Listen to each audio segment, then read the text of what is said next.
काली बहू का मिट्टी का दहेज और अमीर ससुराल। समधी जी, मैंने कभी ख्वाबों में भी नहीं सोचा था कि कभी मेरी काली बेटी का घर भी बसेगा, मगर आज मेरी बच्ची इतने ऊंचे अमीर खानदान की बहू बन गई है। चरण धोकर भी पीऊं तो आप लोगों का कर्ज नहीं उतार पाऊंगा। मेरे पास दान दहेज में देने के लिए कोई खजाना तो नहीं, बस बड़े अरमानों से ये मिट्टी का दहेज बनाया है अपनी बिटिया के लिए। इसे कबूल कर लीजिए। रामदास जी, एक पिता से धनी इस संसार में और कोई नहीं बेटी को किसी और घर के लिए खुशी खुशी हंसकर विदा कर देता है। अब इजाजत दीजिए। अच्छा बापू, मैं चलती हूँ, अपना ख्याल रखना। रोते हुए इच्छा फूलों से सजी महंगी कार में बैठकर विदा हो जाती है। कुछ देर में उसका अमीर ससुराल आ जाता है, जहां आलीशान संगमरमर की तरह चमचमाता बंगला था। बंगले के आगे सुंदर फव्वारा था और नौकर चाकर गरीब काली बहू के स्वागत में गुलाब के फूल बिछा रहे थे। मेरा अमीर ससुराल तो सपनों से भी सुंदर है। मैंने तो कभी कल्पना भी नहीं की थी कि मुझ जैसी काली बदसूरत लड़के को इतना अमीर ससुराल मिलेगा। शायद किसी ने ठीक ही कहा है कि जोड़ी आसमान में बनती है। तभी सास सौदामिनी देवी थाली में से नोटों की गड्डी से इच्छा की नजर उतराई करती है। भगवान करे तुम्हारी सारी बलाएं उतर जाएं। बराजू, ये लो, ये सारे रुपए ले जाकर गरीबों में खैरात के तौर पर बांट दो। जी मालकिन। बहुरानी, इस कलश को सीधे पैर से गिराकर अपने ससुराल में कदम रखो। जी माँ जी। इच्छा घूंघट की आड़ से अपने अमीर ससुराल के आलीशान सहूलियत को एकटक देखती रह जाती है। क्या सचमुच मेरी तकदीर इतनी खुशनसीब है? ये शानो शौकत भरा ससुराल मेरे लिए किसी सपने की तरह है। कहीं आंख खुले पर मेरा ये सपना छन होकर टूट तो नहीं जाएगा? आखिरकार क्यों इच्छा इतने अमीर घराने की बहू बनकर भी खुश नहीं, बल्कि उलझन में है? और क्यों इतनी अमीरी रुतबे के बावजूद भी अमीर ससुराल वालों ने काली बदसूरत इच्छा को बहू के रूप में चुना, जो कि केवल मिट्टी का दहेज लाई थी? वैसे मानना पड़ेगा सौदामिनी, पार्टी बहुत ही शानदार रखी है। और ये तुम्हारा डायमंड सेट दो बड़ा ही यूनिक डिजाइन का बनवाया है, काफी महंगा लगता है। हम जैसे हाई क्लास लोगों के लिए क्या सस्ता क्या महंगा डिम्पल। जिस चीज पर दिल आ गया तो खरीद लिया। चलो एक एक ड्रिंक और पीते हैं। नहीं यार, मैंने तो पहले ही बहुत पी ली है। अगर ज्यादा नशे में धुत हो गई तो ड्राइव कौन करेगा? मेरा नौकर छुट्टी पर है। अरे इस नौकर जात को ज्यादा सर पर मत चढ़ाया कर डिम्पल, और एक एक ड्रिंक और पी लो। आफ्टर ऑल मेरे इकलौते बेटे का 25वां बर्थडे है। पार्टी में मौजूद सबकी नजरें सौदामिनी पर टिकी थी। उसके हाथों में जाम था और आंखें नशे में लाल थी। तभी बहुत ज्यादा शराब पीने की वजह से लड़खड़ाकर पैमाना उसके हाथ से छूट जाता है। तभी देव चतुर्वेदी उसे संभालते हैं। अरे बस करो सौदामिनी, और कितना पियोगी? बिना तमाशा किए तुम्हें चैन नहीं आता। Relax Dev darling, we are rich. और मैंने इतनी भी ज्यादा नहीं पी कि मुझे होश नहीं हो। बोलते हुए सौदामिनी लड़खड़ाकर बेहोश हो जाती है, जिससे पार्टी में आए सब लोग फुसफुसाने लगते हैं। माफ कीजिएगा देव भाई साहब, मगर आपका घर किसी फंक्शन में आने लायक बिल्कुल नहीं रह गया। अमीर इंसान केवल करोड़ों रुपए कमाने से नहीं बनता है, बल्कि तमीजदार और बात करने का सलीका भी होता है। अगर यही तमाशा दिखाना था तो हमें बुलाया नहीं होता। इजाजत दीजिए। सब लोग खफा अंदाज में चले जाते हैं। देव चतुर्वेदी बहुत ही धनवान व्यक्ति थे और स्वभाव से नरम, दयालु, मददगार थे। वीर भी एकदम पिता के स्वभाव का था। लेकिन सौदामिनी और काम्या को दौलतमंद होने का बहुत घमंड था। दोनों गरीबों को पांव की जूती समझती थी। सारी रात घर के मंदिर में बैठे हुए देव आंसू बहाते हैं। भगवान, मैंने जीवन में धन दौलत तो बहुत कमाया, लेकिन चाहकर भी अपने बिखरे हुए परिवार को समेट नहीं पा रहा हूँ। मेरी उलझन को दूर कीजिए। देव को फूट फूट कर रोता देखकर नौकर रामू उनके पास आकर बोलता है, साहब, छोटा मुंह बड़ी बात, मगर अगर आप इस घर को बचाना चाहते हैं तो वीर बाबा की शादी किसी गरीब लड़की से करवा दीजिए। गरीब घरानों की बेटी परिवारों को तोड़ती नहीं, जोड़ कर रखती है। रामू की बातों को सुनकर देव की दुविधा दूर हो जाती है। अगले दिन देव चतुर्वेदी 21 पंडितों को घर बुलाते हैं। पंडित जी, मुझे अपने बेटे के लिए एक गरीब परिवार की लड़की की तलाश है। गरीब की बेटी ही मेरे घर की लक्ष्मी बनेगी। बहुत ही नेक विचार हैं देव साहब। एक रिश्ता है मेरी नजर में, मगर लड़की काले रंगत की है। पर स्वभाव से खरा सोना है। संस्कार उम्र से भी बड़े हैं उसके। रंग रूप से कोई आपत्ति नहीं है पंडित जी, मगर मैं लड़की को अपने अनुसार जांचना चाहता हूं। पंडित जी से इच्छा के घर का पता लेकर देव गरीब का भेष लेके उसे देखने आता है, जहां सादे से सूट में माथे पर एक कुमकुम की बिंदी लगाई मिट्टी के मढ़ई के बाहर आंगन में इच्छा चाक पर बर्तन बना रही थी। बिटिया, मुझे एक मिट्टी की अंगीठी चाहिए थी। मिल जाएगी काका, चुन लीजिए जो आपको पसंद है। 200 रुपए की है।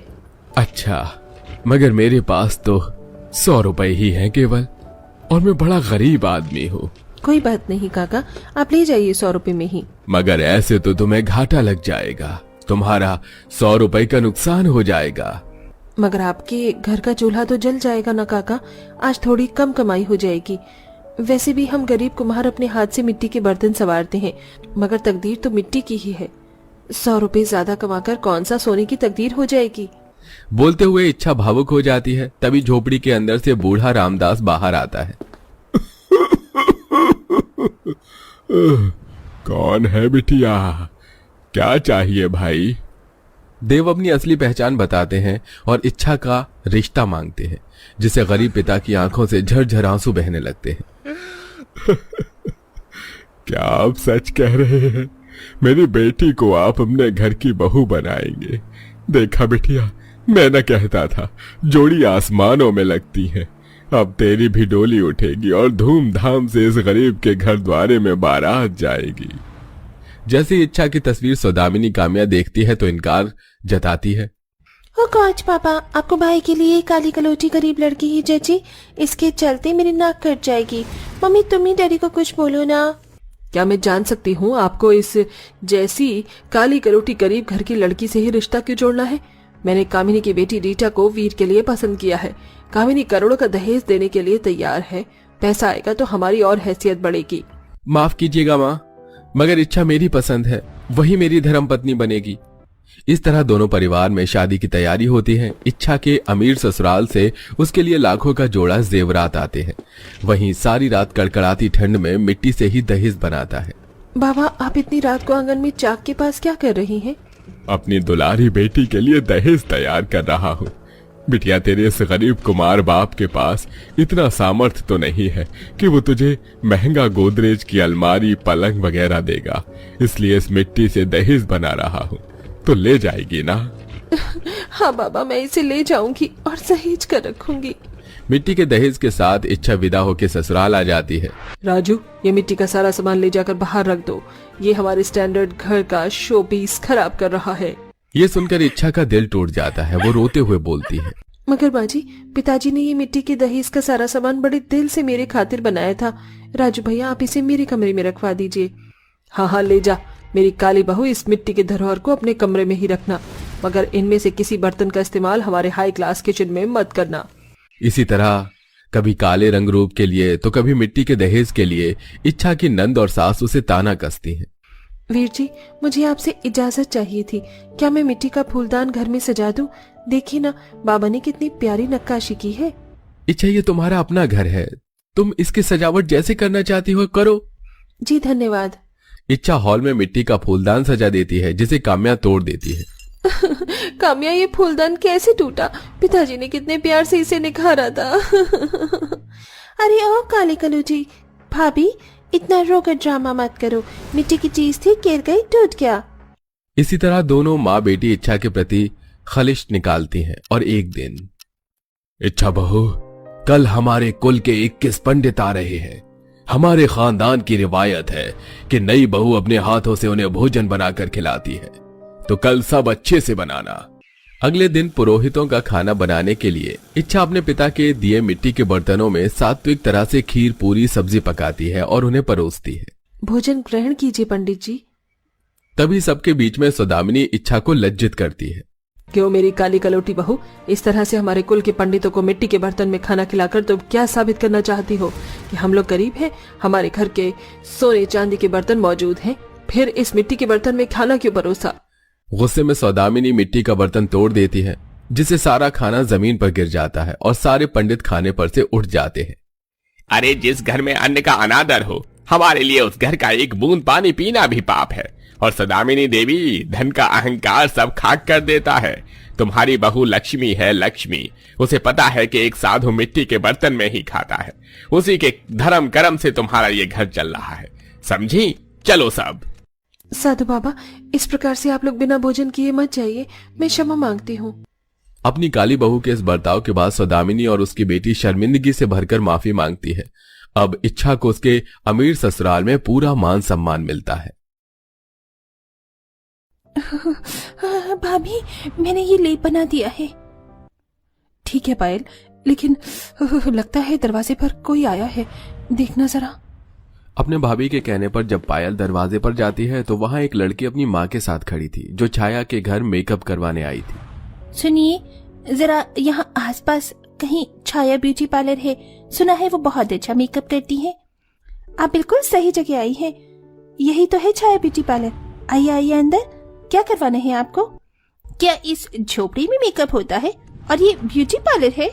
जैसे वो लड़की और उसकी माँ उस झोपड़ी में दाखिल होते हैं तो वो देखते हैं कि घास फूस से बना वो घर टूटा फूटा था।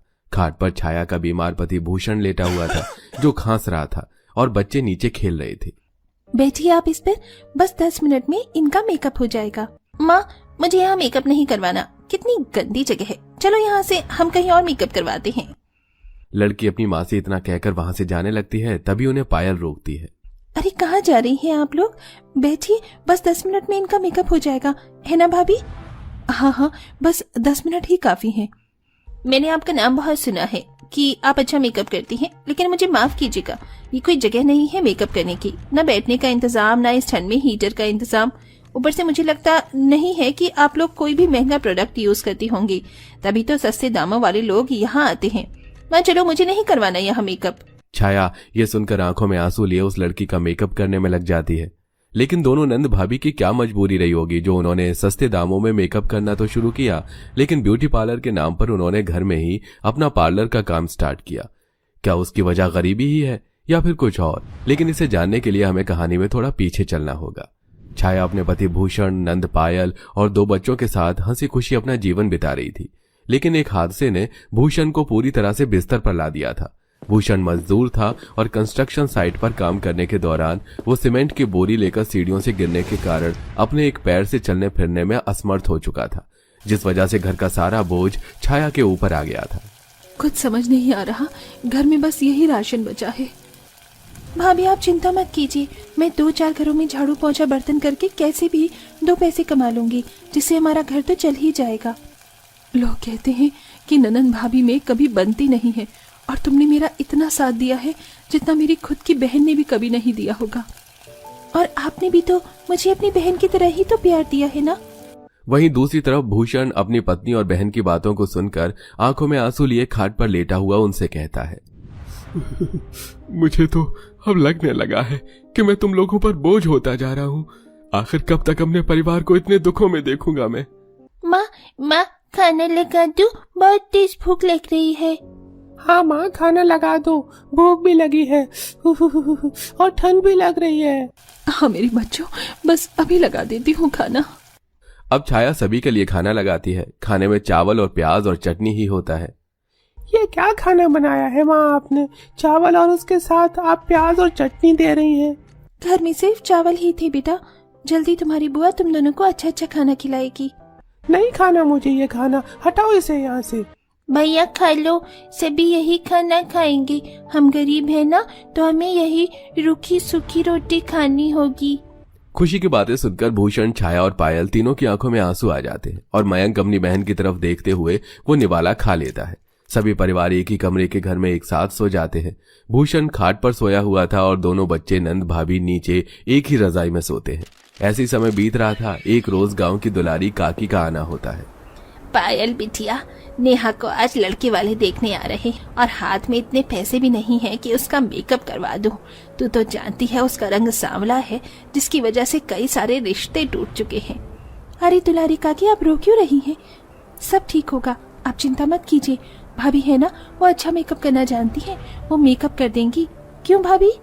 हाँ हाँ, आप निश्चिंत होकर घर जाइए, मैं थोड़ी देर में सबको खाना खिलाकर आती हूँ। अब छाया दुलारी काकी की बेटी का ऐसा मेकअप करती है कि लड़के वाले उसे मना ही नहीं कर पाते और उसकी शादी भी फिक्स हो जाती है। उस मेकअप के बाद मानो छाया के हाथों का जादू पूरे गांव में चलने लगा था।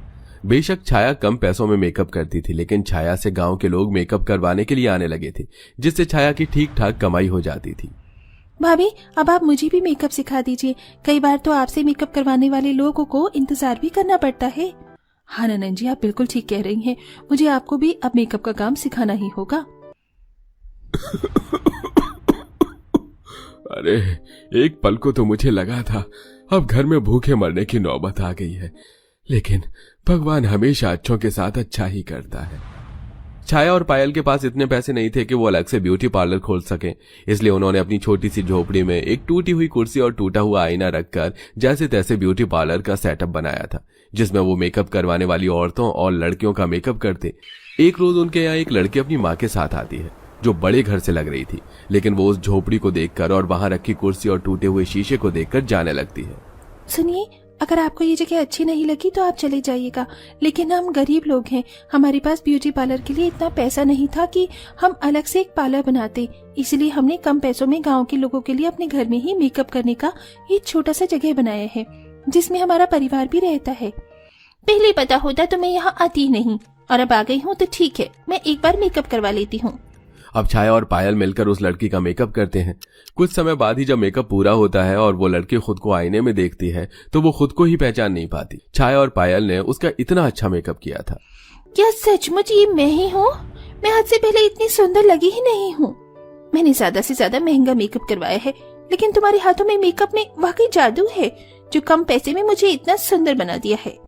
यहाँ आने वाले लोग ये नहीं देखते कि यहाँ पर मेकअप किन व्यवस्थाओं से होता है, लेकिन हम उन लोगों के लिए काम कर रहे हैं जिनके पास मेकअप करवाने के लिए पैसे नहीं, इसलिए हम उनका सस्ता मेकअप करते हैं। लेकिन इसका मतलब ये नहीं कि वो मेकअप खराब हो। रिजल्ट आप खुद देख सकती हैं। वो लड़की अब अपने मेकअप से खुश होकर छाया और पायल को उनके काम से 2 गुना दाम देकर जाती है, जिसके बाद धीरे धीरे पायल और छाया के पास ज्यादा से ज्यादा लोग मेकअप करवाने आने लगते हैं। भाभी, अगर काम ऐसा ही चलता रहा तो हम जल्द ही गांव में अपना एक ब्यूटी पार्लर खोल लेंगे। हाँ, मैं भी यही सोच रही हूँ कि अगर ऐसा ही काम चलता रहा तो हम जल्द से जल्द ब्यूटी पार्लर खोल लेंगे, ताकि हमारी जरूरत की चीजें भी पूरी हों और हम लोगों की जरूरत भी पूरी कर सके, कम से कम पैसों में। मैं अगर ठीक होता तो तुम दोनों को ये करने की जरूरत नहीं थी, लेकिन तुम दोनों ने अपने हुनर और मेहनत से साबित कर ही दिया कि लड़कियां भी किसी से कम नहीं है। ऐसे ही समय बीतता है और गरीब नंद भाभी गांव में कम पैसों में अच्छा मेकअप करके एक अच्छा खासा ब्यूटी पार्लर खोल लेती हैं, और उनका मेकअप करने का तरीका और कम पैसों में गांव के लोगों का मेकअप करना लोगों को इतना पसंद आता है कि धीरे धीरे दोनों नंद भाभी का ये ब्यूटी पार्लर काफी फेमस हो जाता है। अब उन्हें यही ब्यूटी पार्लर गरीबी से निकालता भी है, जिसके बाद उन्हें कल तक खाने के लिए भी सोचना पड़ता था, लेकिन आज उन्हें किसी चीज की दिक्कत नहीं थी। अब बीमार भूषण का भी इलाज अच्छे अस्पताल में होने लगता है और बच्चों को भी अच्छे स्कूल में दाखिला मिल जाता है।